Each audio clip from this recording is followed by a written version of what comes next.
नमस्कार, मंडल news bulletin में आपका स्वागत है। आइए पेश करते हैं आज के कुछ प्रमुख व मुख्य समाचार।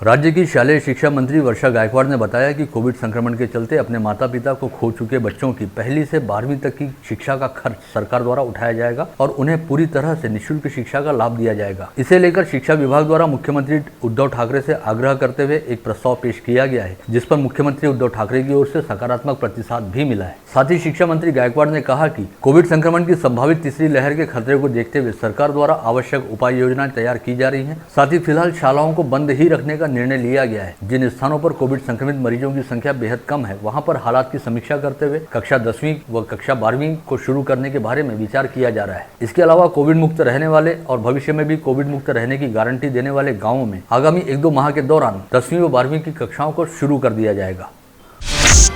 विगत लंबे समय से अपनी प्रलंबित मांगों को लेकर चरणबद्ध ढंग से आंदोलन कर रही राज्य की आशा वर्कर्स द्वारा शुरू की गई बेमियादी हड़ताल अब खत्म हो गई है। स्वास्थ्य मंत्री राजेश टोपे द्वारा बुधवार को एक बार फिर कृति समिति के पदाधिकारियों के साथ बैठक की गई, जिसमें 1 जुलाई 2021 से आशा वर्कर्स को 1000 रुपए की निश्चित मानधन वृद्धि तथा 500 रुपए का कोविड भत्ता देने का निर्णय लिया गया। इसके बाद संघर्ष कृति समिति के पदाधिकारियों ने हड़ताल खत्म करने की घोषणा की। वर्ष 2021-2022 के नए शैक्षणिक सत्र के लिए जिले में सभी माध्यमों व व्यवस्थापनों की शालाएं आगामी 28 जून से ऑनलाइन तरीके से शुरू होंगी। इस संदर्भ में प्राथमिक व माध्यमिक शिक्षा अधिकारी द्वारा गत रोज 22 जून को एक आदेश जारी किया गया। इस आदेश के मुताबिक गत शिक्षा अधिकारी व प्रशासनिक अधिकारियों द्वारा दिए गए निर्देशों का सभी शालाओं को पालन करना होगा। शिक्षा अधिकारी के पत्र के मुताबिक सभी शालाओं व कनिष्ठ महाविद्यालयों में कक्षा 1 से 9वीं तथा 11वीं के लिए 50% शिक्षकों की उपस्थिति को अनिवार्य किया गया है। वहीं कक्षा 10वीं व 12वीं के लिए 100% शिक्षकों की उपस्थिति अनिवार्य की गई है। चूंकि इस समय कक्षा 10वीं व 12वीं का परीक्षा परिणाम तैयार करने हेतु मूल्यांकन का काम जारी है, जिसे सीमित समय के भीतर पूर्ण करना है। इस बात के मद्देनजर शिक्षाधिकारी कार्यालय ने जिले में कक्षा 10वीं व 12वीं को पढ़ाने वाले शिक्षकों की 100% उपस्थिति अनिवार्य की है। चूंकि विगत 1.5 वर्ष से सभी स्कूलें बंद हैं और पढ़ाई का कामकाज ऑनलाइन तरीके से चल रहा है, ऐसे में जारी शैक्षणिक सत्र शुरू होते ही विद्यार्थियों को एक नया ब्रिज कोर्स सीखना होगा। राज्य की सरकारी व निजी शालाओं में कक्षा 2 से 8वीं के विद्यार्थियों हेतु शिक्षा विभाग द्वारा यह ब्रिज कोर्स तैयार किया जा रहा है। महाराष्ट्र राज्य शैक्षणिक संशोधन व प्रशिक्षण परिषद द्वारा इस ब्रिज कोर्स के पाठ्यक्रम को तय करने का काम किया जा रहा है।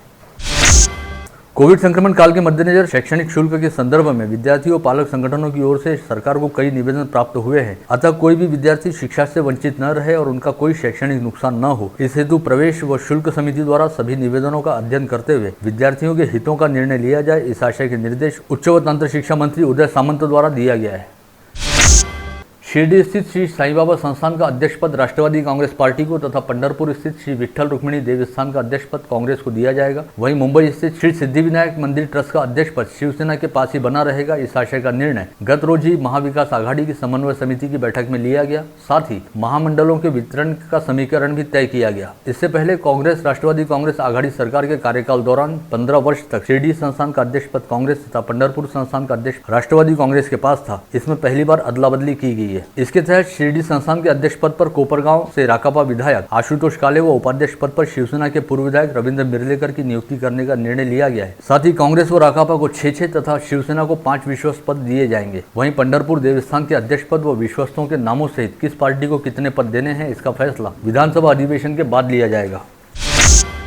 जिले की सांसद नवनीत राणा को जाति वैधता प्रमाण पत्र मामले में गत रोज सुप्रीम कोर्ट की ओर से राहत मिली, जब सुप्रीम कोर्ट ने हाई कोर्ट के फैसले पर अंतिम फैसले तक स्थगनादेश दिया। इसके पश्चात सांसद नवनीत राणा व उनके पति व विधायक रवि राणा ने एक न्यूज चैनल के साथ बातचीत करते हुए राज्य के मुख्यमंत्री उद्धव ठाकरे पर बेहद गंभीर आरोप लगाते हुए कहा कि सीएम उद्धव ठाकरे ने विदेशों में अपना काला पैसा छिपा कर रखा है और उन्होंने कई देशों में होटल व घर जैसी संपत्तियों में भी निवेश कर रखा है। विधायक राणा के मुताबिक उनके पास सीएम उद्धव ठाकरे की काली कमाई के तमाम सबूत मौजूद हैं और वे जल्द ही तमाम सबूत ईडी व सीबीआई को सौंपेंगे। मुख्यमंत्री उद्धव ठाकरे उनकी जो अवैध संपत्ति है, जो संपत्ति विदेशों में उन्होंने होटल, जमीन और घर जो बना के रखे हैं, वो सभी की यादी मैंने बना के रखी है।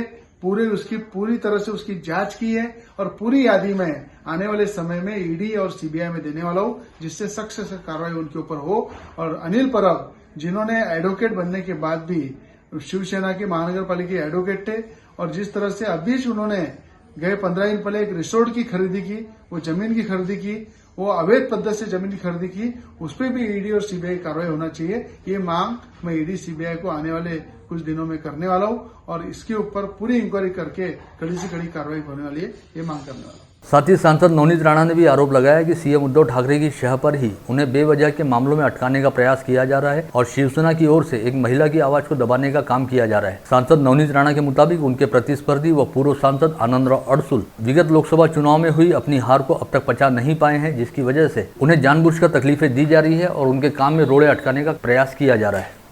प्रत्येक आवाजीमध्ये माझी महाराष्ट्राच्या हिताची आवाज होती, शेतकऱ्यांची आवाज होती, शेतमजदूरांची आवाज होती, महिलांच्या हिताची आवाज होती, विद्यार्थ्यांच्या बाजूनी आवाज होती।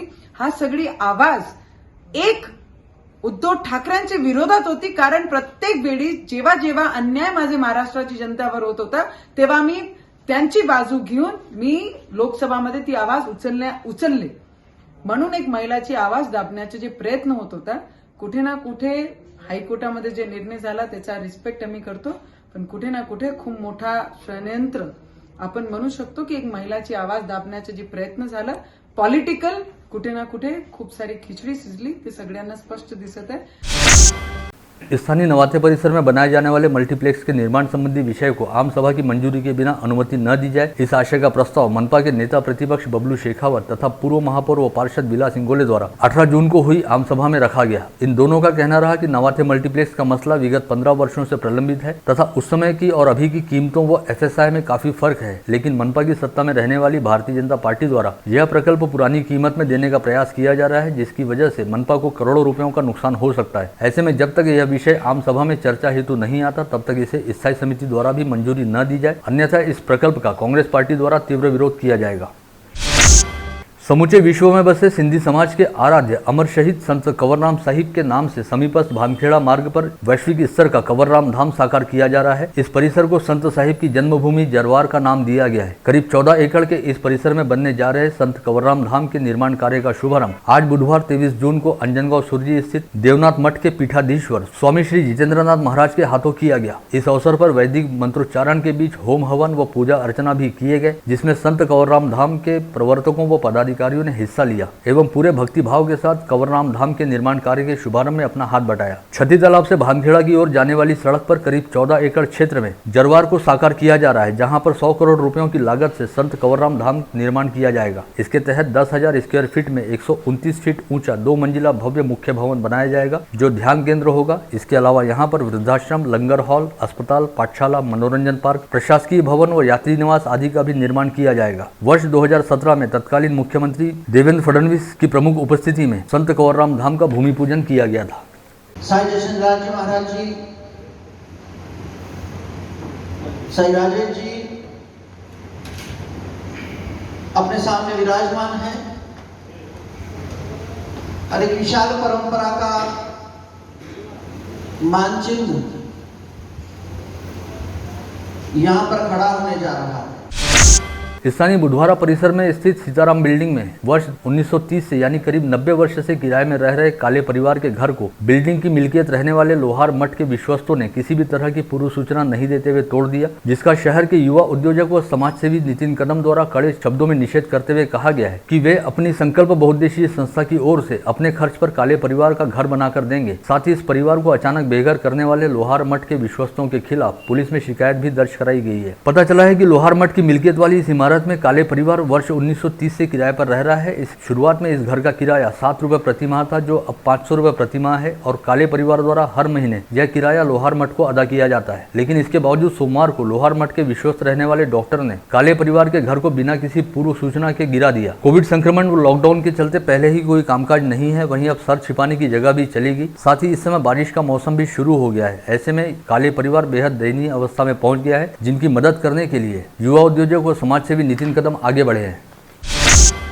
जिला कामगार कार्यालय में पंजीकरण और नूतनीकरण के लिए इन दिनों कामगारों की जबरदस्त भीड़ उमड़ रही है, जिसके छायाचित्र प्रसारित करते हुए मंडल न्यूज ने प्रशासन का इस ओर ध्यान दिलाया था, जिसे गंभीरता से लेते हुए जिलाधीश शैलेश नवाल ने शहरी क्षेत्र में वार्ड निहाय तथा ग्रामीण क्षेत्र में तहसील स्तर पर पंजीयन व नूतनीकरण का काम करने के आदेश जारी किए हैं। साथ ही कहा है कि पंजीयन व नूतनीकरण हेतु आने वाले सभी कामगारों की on the spot rapid antigen test की जाए। कई कामगारों के बैंक खातों में कोविड संक्रमण काल के दौरान सरकारी सहायता की रकम जमा होने के चलते यहाँ पर अपने पंजीयन का नूतनीकरण कराने के लिए कामगारों की बड़े पैमाने पर भीड़ उमड़ रही है, किंतु इस भीड़ द्वारा कोविड प्रतिबंधात्मक नियमों का पालन नहीं किया जाता। ऐसे में एक बार फिर कई लोगों के कोविड संक्रमण की आने की आशंका जताई जा रही है। इस भीड़भाड़ से संबंधित खबर व चित्र प्रसारित करने के साथ ही मंडल न्यूज ने प्रशासन को संभावित खतरे के प्रति आगाह भी किया था।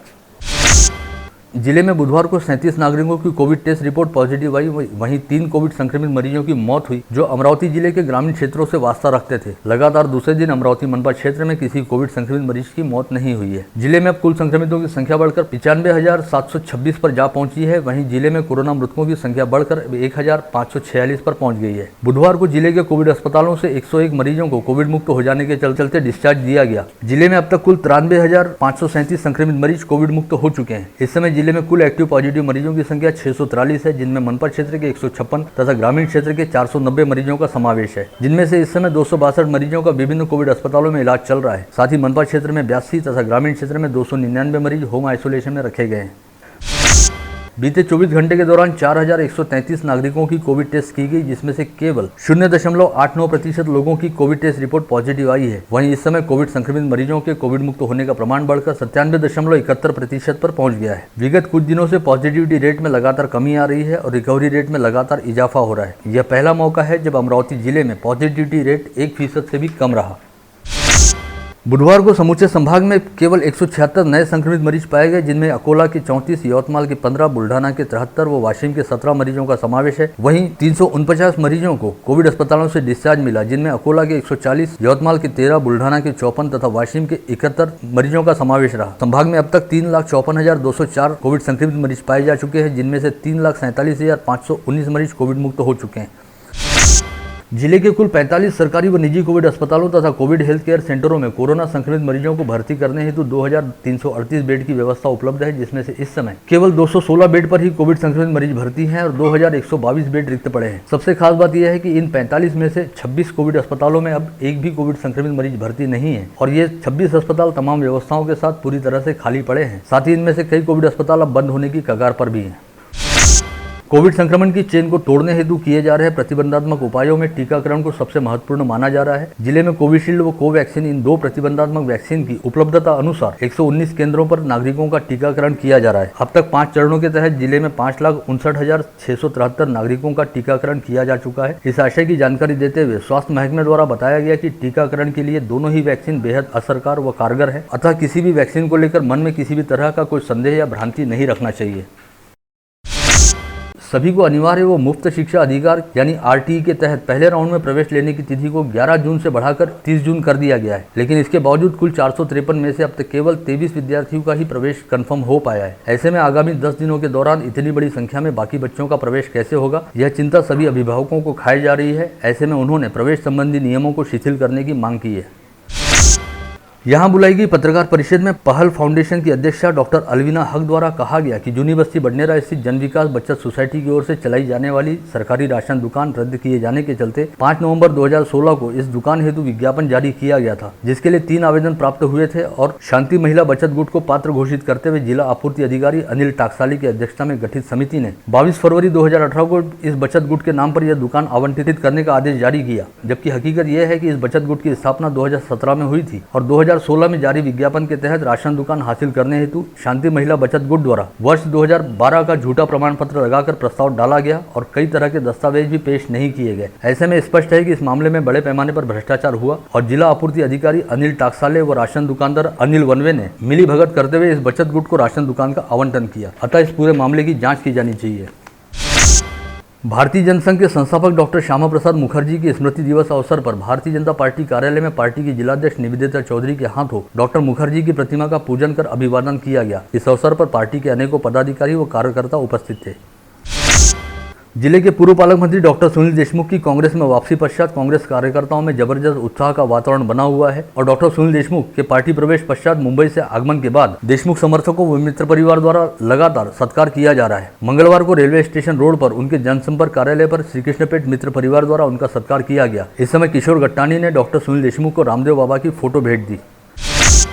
शहर पुलिस आयुक्तालय के मैदान पर बुधवार से शहर के विभिन्न पुलिस थानों में जमा लावारिस वाहनों की नीलामी प्रक्रिया शुरू की गई है। शहर के 10 पुलिस थाना क्षेत्रों में कई लावारिस वाहन धूल खाते हुए पड़े थे। यह वाहन पड़े पड़े खराब न हो जाएं, इस दृष्टि से लावारिस वाहनों की नीलामी प्रक्रिया आरंभ की गई है। इन वाहनों में 136 दुपहिया वाहन, 3 4पहिया वाहन तथा 12 साइकिलों का समावेश है। धामनगांव रेलवे तहसील में आने वाले दत्तापुर के एकवीरा नगर परिसर में बियर बार व बियर शॉप खोलने की अनुमति नहीं देने की मांग यहां के नागरिकों द्वारा की गई है और इस संदर्भ में दत्तापुर वासियों ने जिलाधीश को निवेदन सौंपा है, जिसमें चेतावनी दी गई कि यदि इस परिसर में बियर शॉप खोली गई तो परिसर वासियों द्वारा सामूहिक आंदोलन किया जाएगा। सहकार क्षेत्र के अग्रणी वरिष्ठ कांग्रेसी नेता विलास महले के जन्मदिवस पर आज रक्तदान शिविर का आयोजन बजरंग गणेश उत्सव मंडल तथा ग्रामवासियों द्वारा किया गया था। इस अवसर पर कठोरा ग्राम पंचायत में वृक्षारोपण कार्यक्रम का भी आयोजन किया गया। राज्य का परिवहन विभाग सड़क सुरक्षा को लेकर पूरी तरह से लैस होने वाला है। इसके लिए राज्य के विभिन्न हिस्से के 76 वायुवेग दल को इंटरसेप्टर वाहन मिलने वाले हैं। इन वाहनों में laser speed gun, alcohol breath analyser व टिंट मीटर की सुविधा रहेगी, जिससे ट्रैफिक नियम तोड़ने वालों के खिलाफ आरटीओ के दल द्वारा तत्काल कार्रवाई की जा सकेगी। अमरावती संभाग के लिए कुल 6 इंटरसेप्टर वाहनों की घोषणा की गई है। इसमें से 2 वाहन अमरावती आरटीओ कार्यालय में रहेंगे, वहीं बुल्ढाना, यवतमाल, अकोला व वाशिम कार्यालय को एक वाहन दिया जाएगा। शहर के 10 पुलिस थाने के वरिष्ठ पुलिस निरीक्षकों के वाहनों पर कैमरे लगाए जाएंगे। इन कैमरों में घटनास्थल के सभी घटनाक्रम वरिष्ठ अधिकारी अपने कक्ष में बैठकर देख सकेंगे। शहर में पिछले कुछ वर्षों से सीसीटीवी कैमरे लगाने के लिए पुलिस विभाग के वरिष्ठ अधिकारी प्रयासरत हैं, लेकिन अभी तक उन्हें इसके लिए हरी झंडी नहीं मिली है। कोविड संक्रमण की दूसरी लहर के दौरान पिछले 3.5 माह से शहर बस सेवा बंद पड़ी थी, जो मंगलवार से शुरू हो गई। कल सुबह से शहर के सड़कों पर सिटी बसों का दौड़ना शुरू हो चुका है, जिसके तहत फिलहाल अमरावती बस डिपो से बडनेरा रेलवे स्टेशन तथा नवसारी व विद्यापीठ इन 3 मार्गों पर सिटी बस शुरू की गई है। भूमि अभिलेख उपाधीक्षक कार्यालय में शहर के संभ्रांत इलाके कैंप परिसर के 7098 वर्ग फीट में करोड़ों रुपए के भूखंडों को लेकर बोगस पीआर कार्ड तैयार कर बिक्री की गई। इस मामले में 8 जून को 2 कनिष्ठ लिपिकों पर अपराध दर्ज हुआ और अब इस मामले की जांच आर्थिक अपराध शाखा द्वारा की जा रही है। इस घोटाले का मास्टरमाइंड फिलहाल पुलिस की रडार पर है, जो जल्द ही पकड़ा जा सकता है।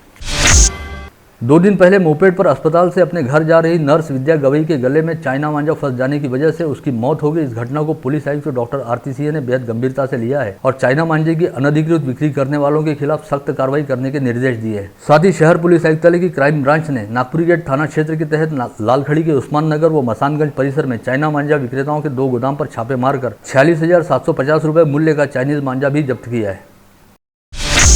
राजापेट पुलिस स्टेशन अंतर्गत रुक्मिणी नगर में मानस क्लिनिक के पास स्थित 2 दुकानों में बीती रात अज्ञात चोरों ने सेंध लगाते हुए 48,500 रुपए के माल पर हाथ साफ किया। यह घटना कल रात 1 बजे के दौरान घटित हुई। दुकान में लगे सीसीटीवी कैमरे में चोरी की यह पूरी वारदात कैद हुई है। बापटवाड़ी में अहिल्या मंगल कार्यालय के पास रहने वाले गजानन मधुकर चौधरी की रुक्मिणी नगर में मानस क्लिनिक के पास दुकान है, जहाँ से 10,000 रुपए नगद सहित दुकान में रखे कई साहित्य की चोरी की गई है। इसी दुकान से लगकर आर्चिज मोबाइल शॉप है, जिसके संचालक यशोदानगर निवासी विजय कांबे हैं। इस दुकान से भी करीब 48,500 रुपए का माल चुराया गया है।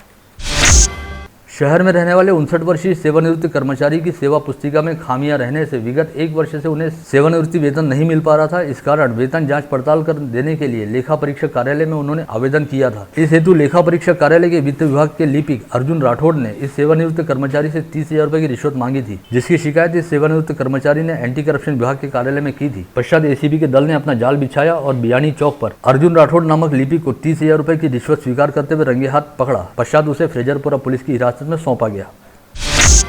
अकोला के खड़की टाकली में एक खेत मजदूर के प्रधानमंत्री आवास योजना अंतर्गत मंजूर घरकुल का जियो टैगिंग कर तीसरे किस्त का चेक निकालने के लिए ठेका नियुक्त अभियंता, उपसरपंच व रोजगार सेवक ने उससे 5,000 रुपए की रिश्वत मांगी। इस मामले में अकोला एंटी करप्शन ब्यूरो ने तीनों को कल मंगलवार की देर रात गिरफ्तार किया। वाशिम जिले के मनोरा स्थित सेवा सहकारी पद संस्था में कुछ वर्ष पहले आर्थिक घोटाला हुआ था। उस समय पद संस्था के अध्यक्ष रहने वाले आर्थिक व्यवहार के ऑडिट में रिकवरी की रकम को कम करने के लिए 3,60,000 रुपए की रिश्वत मांगने वाले वाशिम सहकारी संस्था के लेखा परीक्षक संजय डेहनीकर को एंटी करप्शन ब्यूरो ने रिश्वत की रकम स्वीकार करते हुए रंगे हाथ गिरफ्तार किया है। आप देख रहे थे मंडल न्यूज बुलेटिन। हमारे चैनल को लाइक करें, शेयर करें और हाँ, सब्सक्राइब करना ना भूलें। कल होगी आपसे फिर मुलाकात, तब तक के लिए धन्यवाद।